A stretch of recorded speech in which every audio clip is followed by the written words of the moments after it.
Hello বন্ধুরা, আজকের ভিডিওতে তোমাদের সবাইকে স্বাগত।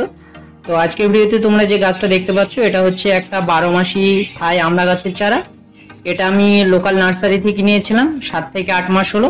গাছটা নেওয়ার 1 মাসের ভিতরেই গাছে প্রচুর ফুল আসে, সেটা ঠিক শীতের আগে। তো সেখান থেকে অনেক আমড়া সেটিংও হয়, যে আমড়াগুলো তোমরা ভিডিওর শুরুতে দেখতে পেয়েছো। পরবর্তীতে শীতের মাঝামাঝি সময়ে আবার ফুল আসে, বাট সে ফুলগুলি থেকে আমরা একটাও সেটিং হয় না, কারণ সেই সময় প্রচণ্ড কুয়াশা হয়েছিল এবং কুয়াশার কারণে সমস্ত ফুল নষ্ট হয়ে গিয়েছিল।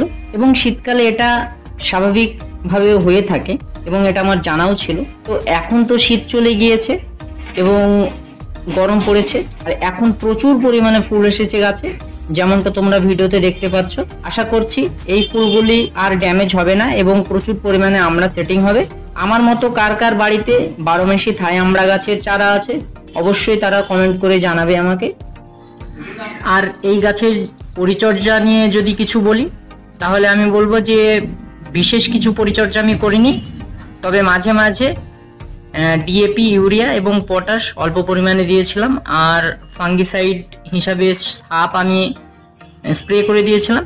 এই জাস্ট, আর কিছু নয়। তো ভিডিওটা যদি তোমাদের ভালো লেগে থাকে অবশ্যই লাইক করবে, বন্ধুদের সাথে শেয়ার করবে। আর আমি প্রতিনিয়ত এই ধরনের ছাদ বাগান রিলেটেড ভিডিও পোস্ট করি, তো যারা আমার এই ভিডিও দেখতে আগ্রহী তারা অবশ্যই চ্যানেলটিকে সাবস্ক্রাইব করে নেবে।